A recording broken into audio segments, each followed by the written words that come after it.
What you're seeing is the live CCTV feed of a scam call center. And right now, this disgusting group of scammers is laughing at someone they just successfully scammed. And later, the only one laughing is going to be me when I tell the entire office of scammers their real names. But before I do, let me first explain how I tracked these scammers down and found all of their personal information. If you've ever tried to get your computer fixed, there's a good chance you've heard of Geek Squad. They're a massive company that fixes pretty much anything computer related, and undoubtedly there's going to be a ton of people looking them up on Google. But scammers have caught on to this, so you won't even get the real website as the first result. Instead, you'll get a bunch of ads for similar looking companies, most of which are scams. But the average person doesn't notice these things. They just want a number they can call to get their problem solved. What they don't know is the people they're calling aren't computer experts, but rather a bunch of scammers from India. But I'll seek these numbers out and purposefully call them, because as a part of the scam, they'll have their victims download remote access software, and I can take advantage of this to reverse the connection and gain access to their computers. So how do I get my Gmail fixed? We have to put some securities on your computer system to remove the hackers and the Trojan. Right now, the scammer has connected to me, but I've also connected to him, and I'm watching his computer screen as he attempts to run his scam. It's a Trojan. You can see 12 connections. Do you have 12 computer and laptop with you? He's now opened something called netstat, which is a command that shows network activity to try to convince me that my PC has a Trojan. These connections are completely normal, and him claiming otherwise is a lie. When I first called Frank Williamson, his real name actually being Devesh, I told him I had a problem with accessing Gmail. Now he's saying the cause of the issue is a computer Trojan. The reason for this is pretty simple. He doesn't actually know how to fix anything and can make much more money by simply making things up. A new tab open up in the browser automatically, right? It directs you a new website, and that website is been planted by them only, so that once your IP get connected with them, then they install something on your Windows without any permission. After saying a whole bunch of nothing, the scammer was pretty sure he had convinced me of his fake problem, which is when he started trying to sell me an expensive and bogus support plan. You have to pay for two things. Okay. The driver toolkit and your anti-Trojan security of the web root. The driver toolkit is of the $90. Okay. And your anti-Trojan security of the web root will be approximately near about $129. What he's trying to sell is nothing more than technobabble, and at this point I had wasted enough of his time and decided to confront him. I just want to know why you scam people. That's all I want to know. I guess you make a lot of money, right? We are not. You're not scammers? We are fixing your issue. Yeah, okay. So you're not scammers, and yet you bring up something that is not indicative of Trojans. This computer is a virtual computer. This thing you bring up with your dummy computer system. Yeah. All these things are false.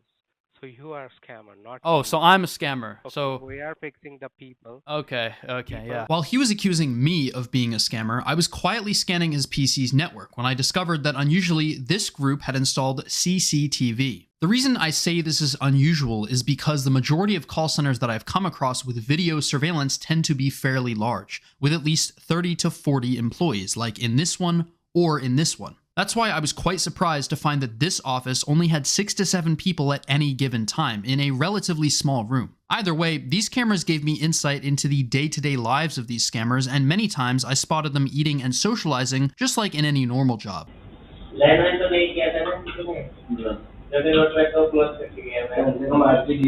But more importantly, being able to see and hear them meant I could gather some rock-solid evidence of their activities. Let's take a look at the same scammer who previously tried to scam me, now running the exact same script on someone else. Peter Carter was a technician who has interest in computer science. Okay, and right now it's with me because you have Trojan and virus in your computer. You have Trojan and virus.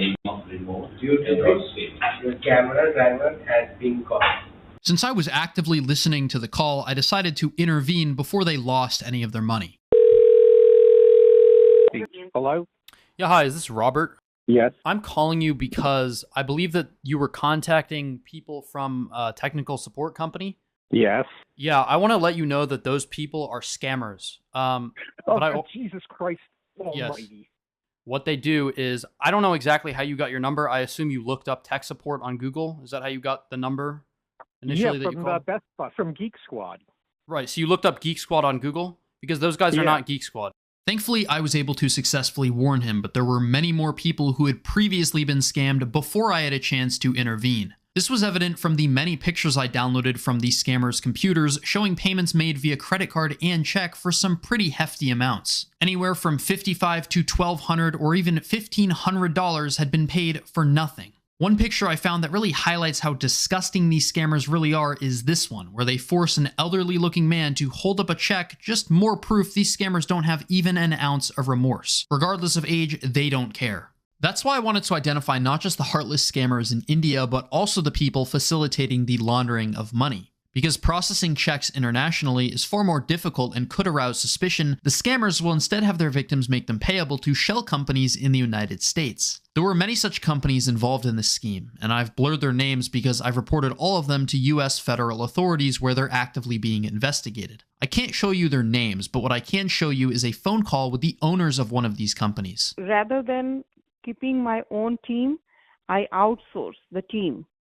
You outsource it. So there is different companies. I won't bore you with the rest of the call, but her claim that she outsources is true to the extent that all the people she works with are scammers. A Google search reveals that her company was involved with another type of scam, the Roku support scam, proven by this review from 3 years ago. But remarkably, the group I'm investigating were stupid enough to not just use US companies, but their real Indian ones to process credit cards. There were 2 directors who ran the main business, Geek Care Online, and these were Jagpal and Praful.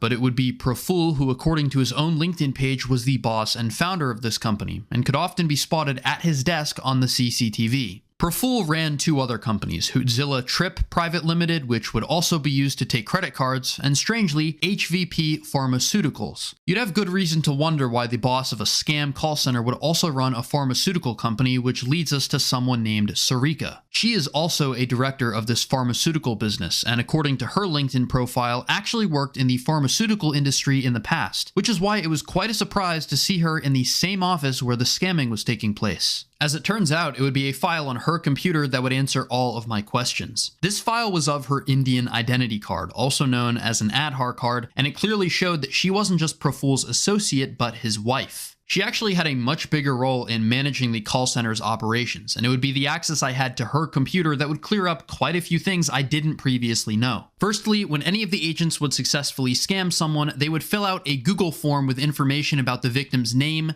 email address, mode of payment, and amount scammed. Sarika had access to the responses of this form as a spreadsheet, and it gave me a much deeper look into the number of people and amount of money they had managed to defraud. These scammers had managed to scam a little over 1,500 people, and had made a whopping $569,000 in the span of only 15 months, which are actually very impressive numbers for a center of their size. Sarika was also in charge of managing the Google AdWords account, which was very interesting to me because AdWords is a service that allows people to pay for an advertisement for their website to show up at the top of Google. We can see that this specific AdWords campaign is targeting the term Geek Squad. In the past month, the ad has been shown to around 9,000 people, and the majority of these people, not surprisingly, are 65 or older. Every month, they will pay anywhere from $2,800 to $9,000, and this may seem like a lot of money just for advertising, but a better way to frame it is the return on investment. Since they have generated $569,000 in revenue in only 15 months, this means that they will make approximately $38,000 per month. By taking this figure and subtracting the average advertising cost, then dividing by the advertising cost, and finally multiplying by 100, we get a quite substantial 645% return. These types of returns are really only possible if you're running a scam operation, but also if you're scamming the very people who work for you. Sarika sent all the employees this email stating the incentive plan for the month of August 2023. For every $500 they scam, they will get 250 rupees. A currency conversion shows that 250 rupees is only equivalent to $3, which means the employees will make less than 1% of what they're stealing.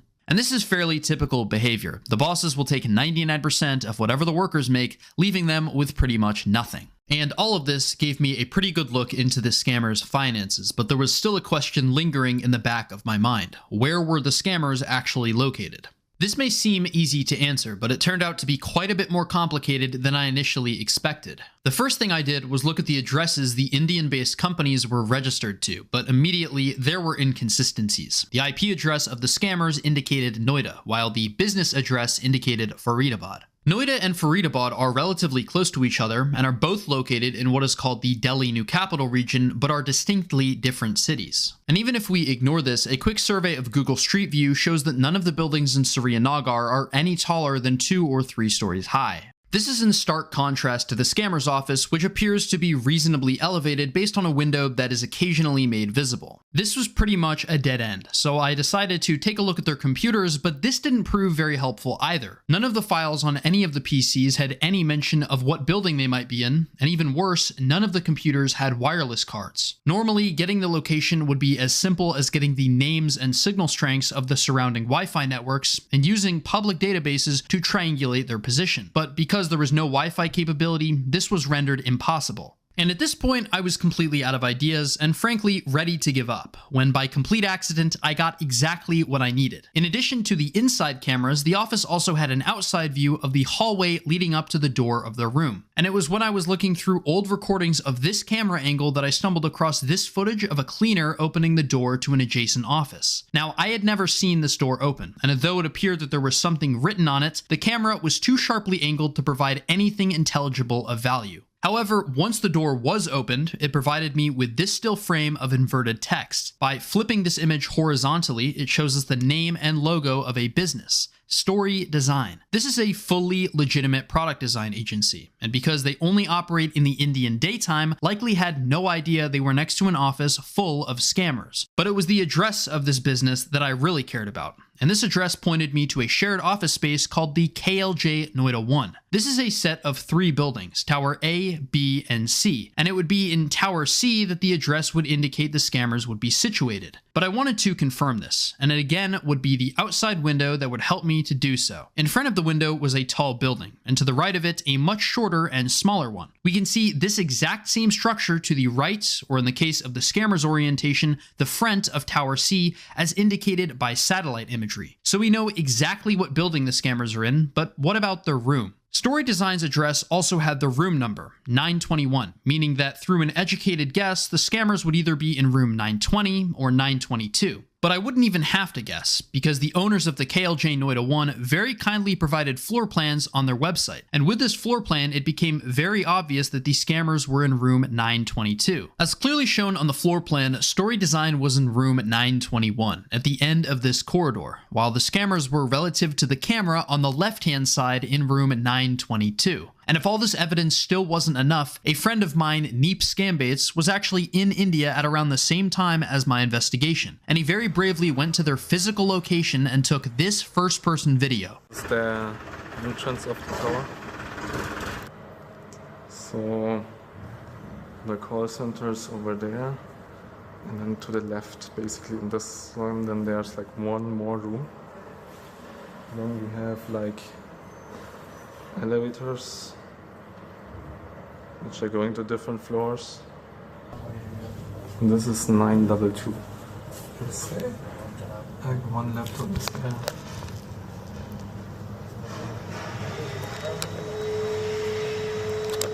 Otherwise it's quite empty. So hello. So it's, I guess it's this one, because like nobody's there. Like then yeah, probably it's this one. So here's like more, but like this is not the one, I guess. Like proper offices. Like I send my friend if it's the right location, you know. I just tell him, you know, this looks like the one. Maybe it's the one. But can I, like I'll click a picture of that so that he knows like. I think they work in night. Yeah, probably, yeah. Yeah, they are not available right now. Yeah. So you can do one thing. You can contact someone. Do you have any contact number? Contact details? From them, not, no. No. No contact number. They work in dark mode, no? Like they will not give any contact number. Again, huge shout out to my friend Neep for physically going to their building, and my friend Nanobator for helping out with the investigation. And at this point, I had gathered pretty much all the evidence I needed. I had their exact location, the names of the bosses and the employees, the money mules they would use to launder money, and their companies that were based in India. Instead of idly observing them, it was now time to engage in sabotage. The first thing I did was send a lengthy email to past victims letting them know that they had been scammed and what steps they needed to take to get their money back. And although I didn't get many responses because most people simply don't check their email, there was one response in particular that definitely stood out to me. The reply was from a lady in her 70s who explained that she was going through a difficult time due to her husband passing away, which made it easier for the scammers to take advantage of her. Thankfully, because of my email, she was able to contact her bank, make a dispute, and get her money back. And although there was ultimately a happy ending, it still angered me to hear that they were taking advantage of somebody in such a vulnerable position. But it also made me realize that it wasn't enough to try to save people from scams that had already happened. I needed a way to effectively stop them from occurring in the first place. And in this case, I decided that the most effective thing to do was a call flooding attack. This involves sending dozens of automated phone calls every single second directly to the scammer's phone system, which will overload all their available phone lines and make it impossible for anyone else to reach them. As long as I'm flooding them, every time the scammers pick up the phone, instead of being greeted with a real person, they'll instead have their ears blasted with an extremely loud screaming noise that will not only annoy them, but hopefully make them reconsider their life choices. 1, 2, 3. It started.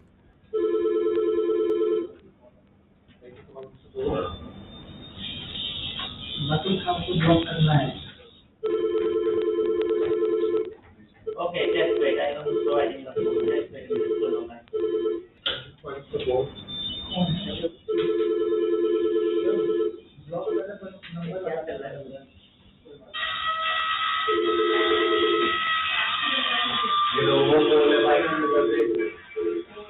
I would continue to flood them for quite a while, but at some point the scammers realized that trying to fight the flooding was completely useless, so they just turned off their phone number and instead focused on people who they were already in a call with. But I wasn't going to let the scammers get off that easily, so I started to boot offline their internet connection, which not only disconnected their phone calls, but also the remote sessions they had established with their victims.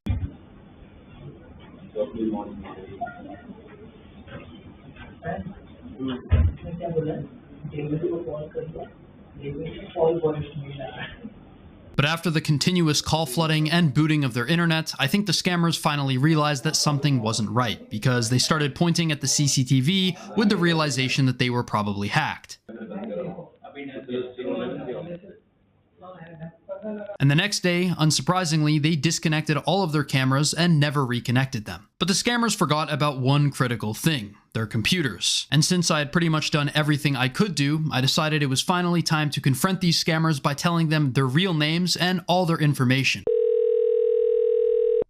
Calling support, how may I help you? Yeah, who am I talking to? Is this David from Geek? It's David? Are you sure your name's David? Yeah. Your name is David. Because I'm 90% sure that your name is not David. In fact, I know it's not David. May I know what is your concern, sir? Yeah, your name's Sindhu, and I know everything that you've been up to. May I know what is your concern? Yeah, my concern is that you're in a scam call center, Sindhu. So let me ask you a few questions. Firstly, how did you join this scam call center? And how much do you get paid? Thanks for holding the line. Yeah, who am I speaking to? Who's this? This is Edward. Yeah, I'd like to speak to Praful, please. I believe I was just speaking to Sindhu. Who are you? Who am I? I'm somebody who's been investigating your scam call center, and I want to ask some questions. I'm gonna be real with you, okay? I know everybody in your office. I know Shashi, Sindhu, Sparsh, Devesh, everybody in your office, okay? I know Praful, Sarika. I know you're in the Noida 1 building. I know the room that you're in. So just give it to Praful, because you're not going to be able to answer any of the questions I'm going to ask. No, you are not calling at the right place. I'm not? I think. I'm not calling at the right place? Yeah. So do you know what the KLJ Noida 1 building is? Do you know Unit 922? You ever heard of that? No. You've never heard of Unit 922 before? No, sir. Really? Right now you are connected with the call. Yeah. So you've never heard of Unit 922, and you've never heard of Story Design. You know, we sent somebody up to your building. You know that, right? Somebody took photos of your office. I think you know what Unit 922 is. And after this, they hung up the phone, but I was still able to capture this audio of their reactions to finding out that they've been hacked.